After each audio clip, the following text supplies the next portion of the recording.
redazione di Teleuropa Network, ben ritrovati puntualissimi col nostro telegiornale, ma partiamo dai titoli.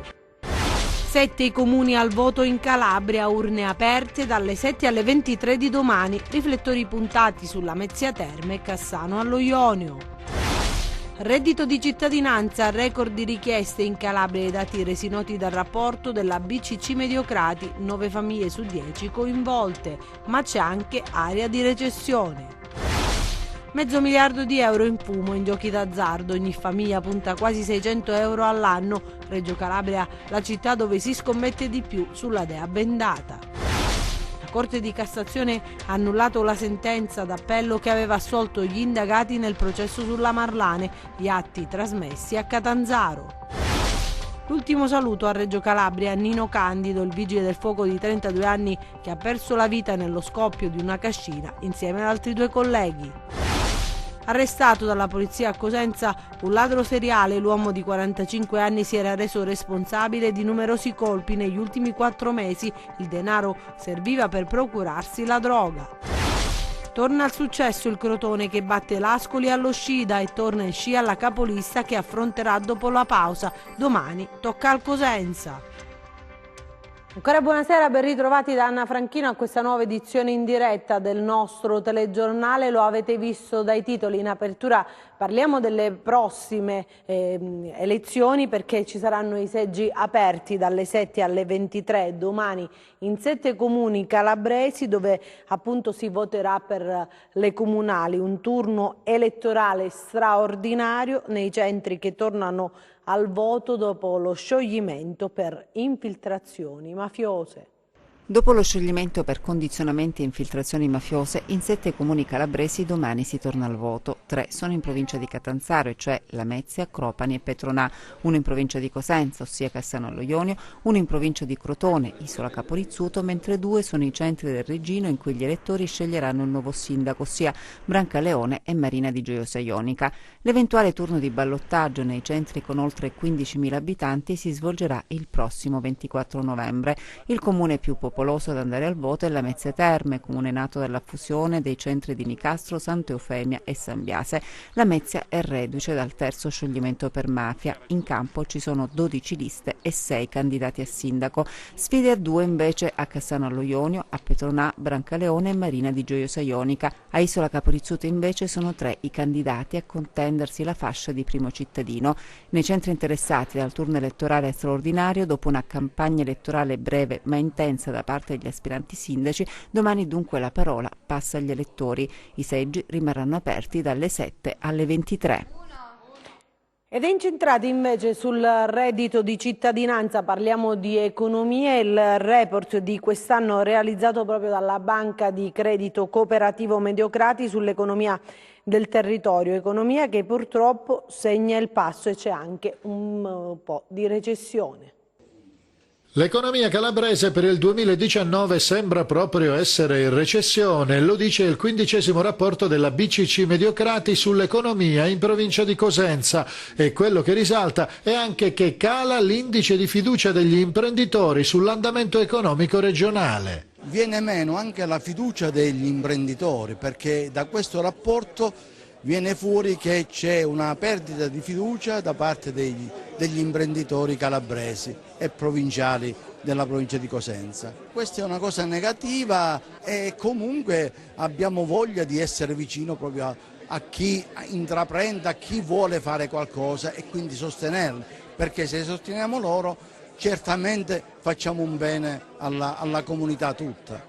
Il rapporto quest'anno esamina anche gli effetti del reddito di cittadinanza, che comunque sembra aver raggiunto l'obiettivo di alleviare i disagi di una buona parte della popolazione. Demoscopica, che ha curato la ricerca, rileva che circa la metà degli imprenditori si dichiara favorevole all'istituzione del reddito di cittadinanza, ma oltre il 65% di loro manifesta contrarietà ad erogarlo agli stranieri o comunque a condizioni diverse dagli italiani. Una delle criticità rilevate è rappresentata soprattutto da questa relazione che noi abbiamo definito pericolosa con il lavoro sommerso. Ebbene, non è un caso che il numero di domande del reddito di cittadinanza sale nelle aree e nelle regioni in cui c'è un più elevato tasso di irregolarità, un più elevato tasso di lavoro sommerso. Nel rapporto si sottolinea anche il ruolo dei centri per l'impiego, purtroppo davvero poco utilizzati dagli imprenditori. Alla Calabria a questo punto resta solo la speranza. La speranza per la Calabria è quella di riuscire a stare al passo coi tempi, quindi iniziare a strutturare delle politiche del lavoro, delle politiche di sviluppo economico in grado di intercettare quella che oggi è l'offerta di lavoro, un'offerta che si basa soprattutto su professioni legate alle nuove tecnologie, all'innovazione digitale, che coprono a 360 gradi tutte le discipline e tutte le aree. Però c'è un dato in controtendenza, perché la Calabria della disoccupazione e della povertà punta sul gioco d'azzardo, quasi $500 miliardi all'anno in fumo per le slot machine e i concorsi. Ogni famiglia perde €575 ogni anno. Reggio Calabria è la città che scommette di più sulla dea bendata. I calabresi sono innamorati della dea bendata, tanto da regalarle ogni anno quasi $500 miliardi. Lo denuncia il Codacons analizzando i dati pubblicati dall'agenzia Dogane e Monopoli.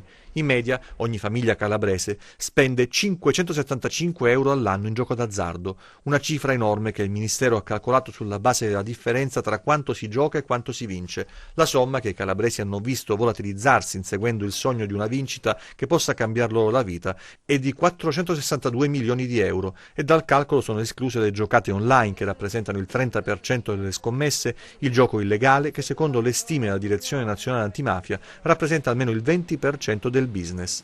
Esaminando i dati per singole province, a Cosenza si spendono 163 milioni, a Reggio Calabria 148, a Catanzaro 81, a Vibo Valentia 40 e a Crotone 28 milioni. Vibo Valentia è la città dove si gioca e si perde di più, con 15 milioni, con una media per abitante pari a €458. Poi ci sono Reggio Calabria con 54 milioni e una media per abitante pari a €296 e Cosenza con 19 milioni, con una media per abitante pari a €292. Lamezia Terme, Gioia Tauro, Rende, Soverato, Siderno e Tropea sono centri non capoluogo dove si gioca tantissimo. Analizzando questi dati viene fuori come ogni famiglia calabrese spenda dunque €575. Se poi consideriamo anche le giocate online e quelle illegali in mano all''ndrangheta, secondo le stime del Codacons ogni famiglia calabrese finisce per spendere circa €1.000, uno stipendio buttato in fumo. Sono dati inquietanti soprattutto in considerazione delle condizioni economiche della nostra regione, affermano dal Codacons, che ci spingono a parlare di una vera e propria emergenza ludopatia.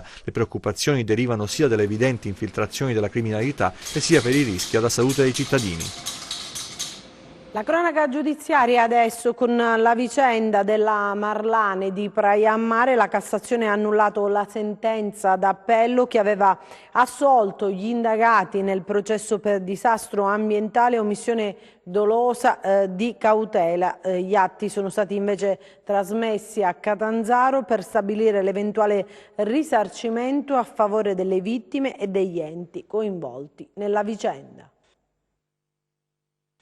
La lunga e tormentata vicenda della Marlane di Praia a Mare non è affatto conclusa. L'ex fabbrica tessile del gruppo Marzotto, tristemente nota come la fabbrica della morte, un tempo rappresentava il sogno industriale per il territorio. Poi, dopo la chiusura e le numerosi morti per patologie tumorali, è diventato un incubo. Ebbene, adesso la Cassazione, per quel che riguarda le statuizioni civili, ha annullato la sentenza d'appello che 2 anni fa aveva assolto gli indagati nel processo per disastro ambientale e omissione dolosa di cautele, e così saranno i giudici catanzaresi a stabilire l'eventuale risarcimento a favore delle vittime e degli enti coinvolti nella vicenda.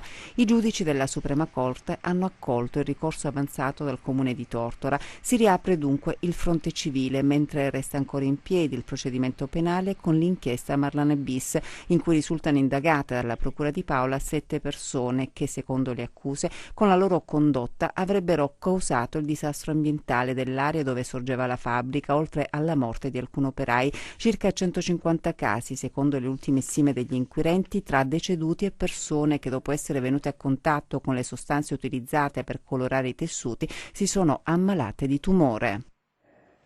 Adesso a Reggio per l'ultimo saluto a Nino Candido, il vigile del fuoco di 32 anni che ha perso la vita nello scoppio di una cascina insieme ad altri 2 colleghi.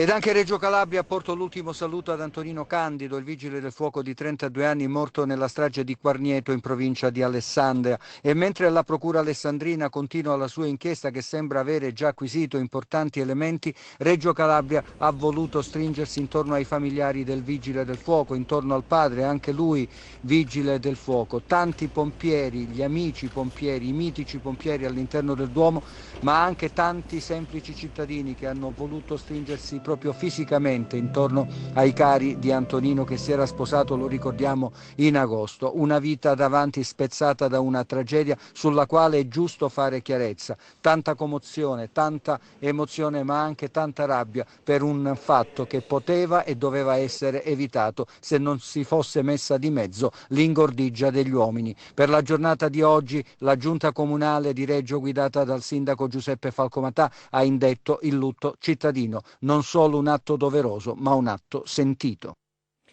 La cronaca, adesso torniamo sull'inchiesta di pochi giorni fa a Crotone sull'affidamento e la gestione della piscina comunale, perché parla il legale del sindaco di Crotone, destinatario di un divieto di dimora. L'avvocato Laratta dice: siamo sereni, chiariremo ogni cosa.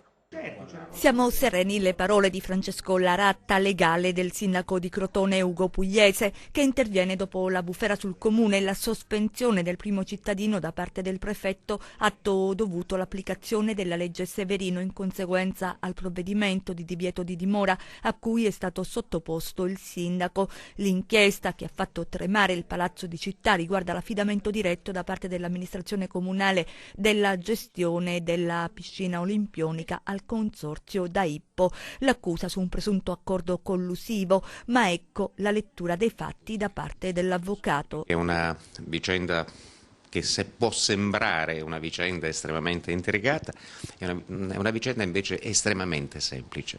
Da un lato abbiamo chi ci viene a dire che il sindaco, i tecnici, l'assessore allo sport, un altro assessore che non è più assessore, avrebbero favorito una serie di società natatorie. Dall'altro lato c'è chi vi viene a dire che sono stati posti in essere tutti gli atti amministrativi per poter far continuare lo sport a Crotone e per aiuto anche a tutta la cittadinanza. 7 in tutto le persone coinvolte nell'inchiesta. Lunedì previsti gli interrogatori di garanzia. Siamo abbastanza sereni, colpiti chiaramente dal provvedimento, perché non fa piacere a nessuno una situazione come questa, ma la documentazione è dalla nostra parte. Lunedì serenamente il sindaco pugliese risponderà alle domande che gli verranno formulate e noi produrremo tutta una serie di documenti che stiamo proprio in queste ore analizzando, che spiegano l'intero iter della vicenda. Intanto, dopo la decisione della prefettura, le redini dell'amministrazione comunale passano nelle mani del vice sindaco Benedetto Proto. E si complica invece la vicenda della signora Grazia Tripargoletti, che ha pubblicamente denunciato di aver a lungo trascorso la notte su una panchina per attendere l'orario per andare al lavoro. C'è stato un incontro ufficiale fra sindacato e azienda. Vediamo com'è andata. Si complica la storia di Grazia Tripargoletti, che ci ha rilasciato dichiarazioni sulle notti passate su una panchina in attesa delle 5 di mattina, ora in cui poi si recava alla motorizzazione civile di Cosenza per lavorare per conto della Love Service, l'azienda che gestisce l'appalto di pulizie. L'azienda ha chiesto ed ottenuto un incontro con i vertici regionali dell'UGL, nel corso del quale ha mostrato il contratto firmato dalla signora Grazia, che abbiamo potuto vedere ma che non vi mostriamo per riservatezza. Su questo contratto non si parla mai di uno specifico orario di lavoro. Da questo confronto è scaturito qualcosa di importante. Qui c'è una segreteria provinciale di Cosenza che ha preso atto di quelle che sono naturalmente tutte le prove documentali che ha portato l'azienda e che sono state raccolte anche da Guglielmo Nucci, dal legittimo segretario dell'UTL di Cosenza. Abbiamo visto tutti i contratti. Qui c'è qualcosa che non collima.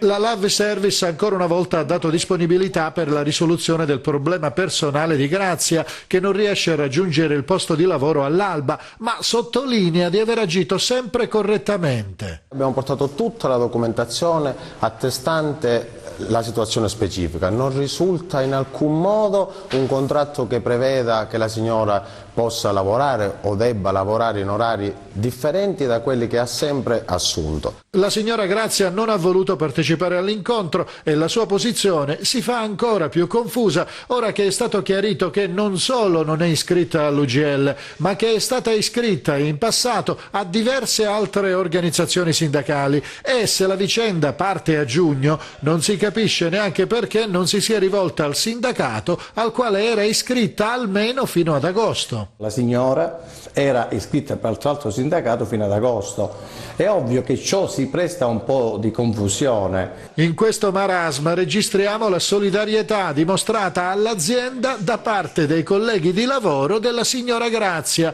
e poi spicca la figura di chi ha fatto venire alla luce questa confusa vicenda. L'incontro proseguirà con la segreteria provinciale di Cosenza che ha deciso di deliberare un atto che riguarda il signor Brogni, ma questa è una cosa interna che naturalmente ci riserviamo di risolvere al nostro interno. Parliamo adesso di sanità perché torniamo ad occuparci della difficile situazione che si registra negli ospedali calabresi dove manca personale. Per il sindacato ANAO-Assomed bisogna superare la logica del commissariamento, procedere alle assunzioni e applicare il decreto Calabria. Questo sistema di commissariamento ammazza le persone, vogliamo dirlo in modo chiaro? Non usa mezzi termini, il segretario nazionale della NAO-Assomed della politica dei tagli ha messo in ginocchio la sanità calabrese penalizzando soprattutto i cittadini ai quali non viene garantito l'accesso alle cure. Gli attuali sistemi però, secondo il segretario della NAO, vanno totalmente rivisti. Ci vuole gente esperta a livello della regione, va bene, esperta a livello delle aziende, gente che conosca cosa sia il management sanitario. Non abbiamo necessità di supporti professionali, ma ci vuole soprattutto un incremento delle risorse, un incremento del personale. E fra qualche anno nelle strutture sanitarie della regione mancheranno circa 1000 specialisti. Per il segretario del sindacato dei medici l'unica soluzione sono le assunzioni e l'applicazione del decreto Calabria. L'articolo 12 del decreto Calabria permette l'assunzione del quarto e quinto anno. Bene, si proceda all'applicazione dell'articolo 11, ma si deve sbloccare i limiti dell'articolo 11. L'articolo 11 fissa l'incremento possibile per le regioni al 5% dell'incremento del fondo regionale, di finanziamento regionale rispetto all'anno precedente. Cosa significa? Significa a livello italiano per esempio che rispetto a una mancanza di personale che ha un valore di 2-3 miliardi, uno ha a disposizione 50 milioni. Quando impieghiamo in Calabria 20 anni a ripristinare le dotazioni organiche, possiamo permetterci 20 anni di assenza di interventi in un settore così delicato che significa parlare alla vita delle persone? Inaccettabile, bisogna cambiare totalmente sistema. Adesso altre storie, altre notizie nei nostri 100 secondi di cronaca.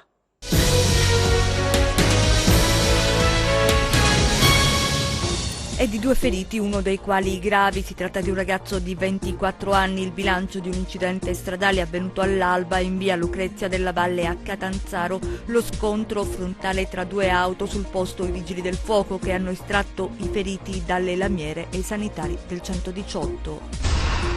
Nascondevano in un'abitazione nella loro disponibilità gerocarne, un giubbetto antiproiettile, un fucile clandestino e una cartucciera con 20 munizioni. 2 persone, 24 e 38 anni, sono stati arrestati dai carabinieri della compagnia di Serra San Bruno. Il materiale rinvenuto nel corso di una perquisizione domiciliare è stato sequestrato. Ladro seriale arrestato dalla polizia a Cosenza, l'uomo 45 anni, ritenuto l'autore di numerosi colpi compiuti ai danni di privati e negozi negli ultimi 4 mesi nell'area urbana della città dei Bruzzi. Secondo quanto verificato dagli agenti, il provento dei furti serviva al 45enne per procurarsi la droga. 2 le auto coinvolte in un incidente stradale accaduto poco dopo la mezzanotte di ieri in viale Trieste a Cosenza. Sul posto i vigili del fuoco e i sanitari del 118 che hanno soccorso i feriti le cui condizioni non sono gravi. Un grosso albero è finito a terra in un piazzale nell'area di Via degli Stadi a Cosenza. I vigili del fuoco hanno messo in sicurezza l'area, non ci sono feriti. Parliamo adesso di scuola e dei dati regionali del report Eduscopio 2019 che premiano il liceo scientifico Enrico Mattei di Castrovillari. Il liceo scientifico Enrico Mattei di Castrovillari, oggi Istituto di Istruzione Superiore Mattei Pitagora Calvosa, tra le eccellenze dei licei scientifici della Calabria. A certificarlo è Eduscopio, un portale della Fondazione Agnelli che aiuta a comprendere la qualità degli istituti superiori di tutta Italia e in cui confluiscono le informazioni aggiornate e le analisi accurate di grandi banche dati affidabili e oggettive. Nell'Atlante delle migliori e delle peggiori scuole superiori d'Italia si trovano comparati i risultati ottenuti dagli studenti diplomati sia all'università sia nel mondo del lavoro, ma anche dati sul benessere a scuola, ossia sulla capacità inclusiva dell'istituzione, nella consapevolezza che sono le scuole con scarsi tassi d'abbandono quelle in cui gli studenti ottengono i risultati migliori dopo il diploma. Il riconoscimento della Fondazione Agnelli, pari al 71,33, è un risultato che sicuramente inorgoglisce, ma il premio professor Barreca come viene distribuito? Viene distribuito tra tutti gli attori che sono presenti nella comunità scuola. In parti uguali e diverse, perché ognuno dei componenti, ognuno degli operatori, ognuno degli studenti che in questa comunità opera dà quello che può dare, dà il meglio di sé.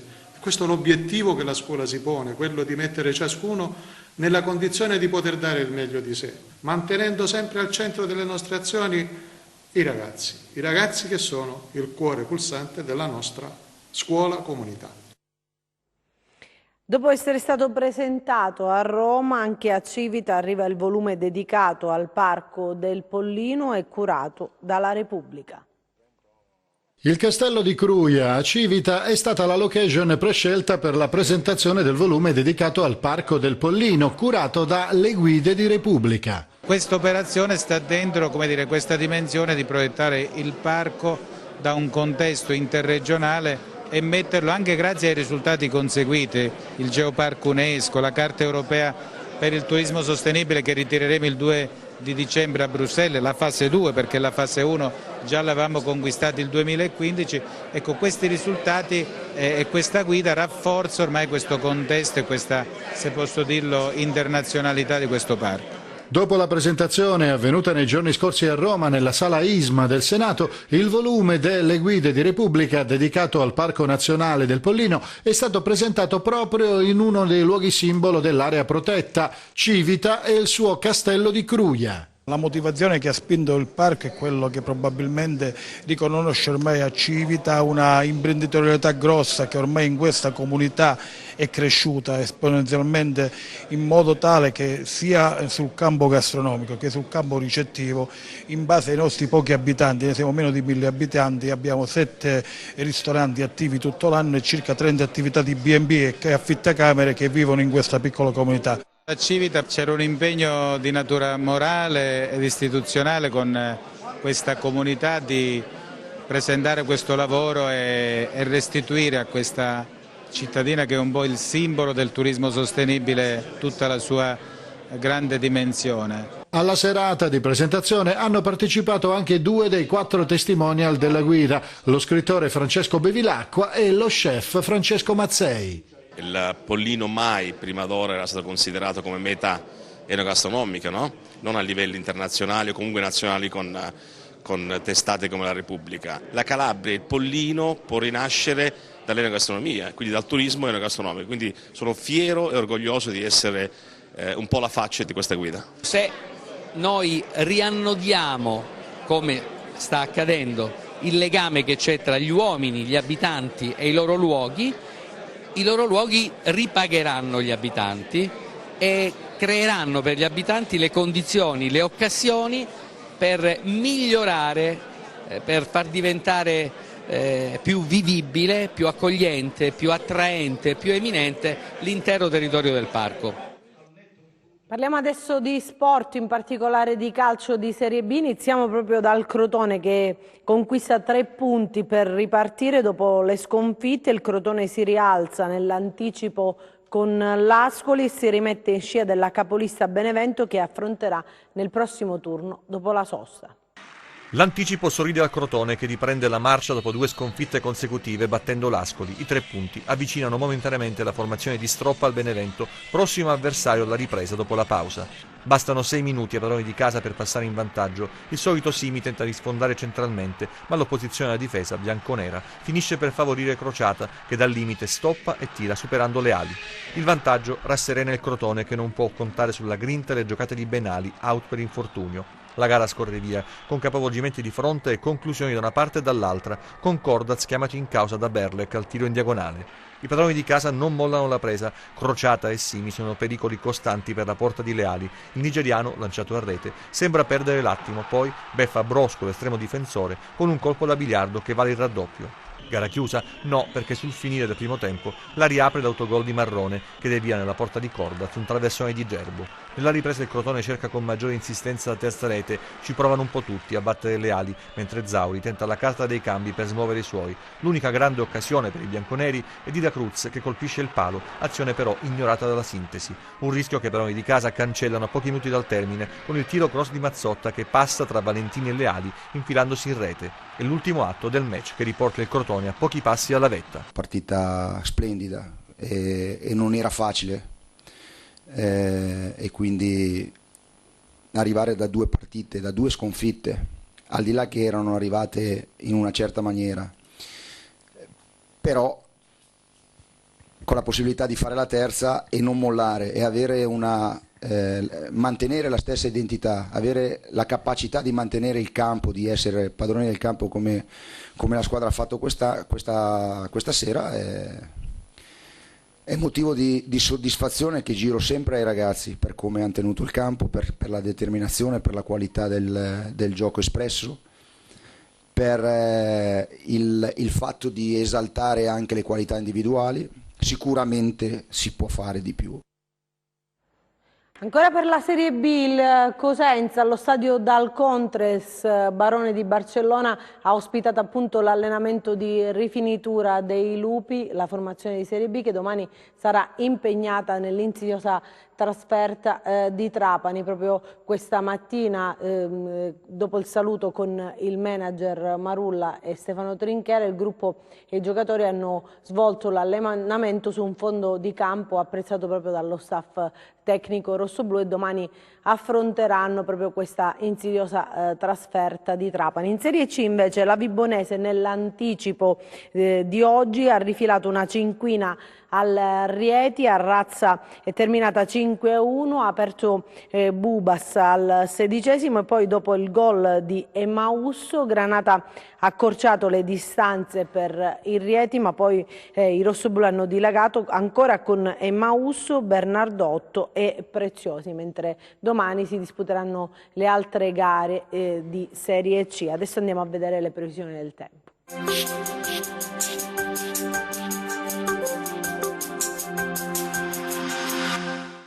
Sarà un fine settimana caratterizzato da maltempo, con temperature in calo su valori tipicamente autunnali. Domani nuvolosità diffusa sulle aree tirreniche con associate precipitazioni, specie nella prima parte della giornata e sul Cosentino. Prime deboli nevicate sulle vette di Pollino e Sila, tendenza al miglioramento dal pomeriggio, generalmente poco nuvoloso senza precipitazioni sullo Ionio, temperature in ulteriore diminuzione. Passiamo al comportamento di mari e venti. Domani mosso o molto mosso il Tirreno, poco mosso o mosso lo Ionio, venti deboli o moderati inizialmente da ovest-sud-ovest, poi dal pomeriggio ruoteranno da sud-sud-est. Prima di salutarci vi ricordo il nostro sito web www.meteoincalabria.com e la nostra pagina Facebook Meteo in Calabria. Anche per noi è tutto, io mi fermo qui, grazie per averci seguito e vi auguro un buon weekend, arrivederci.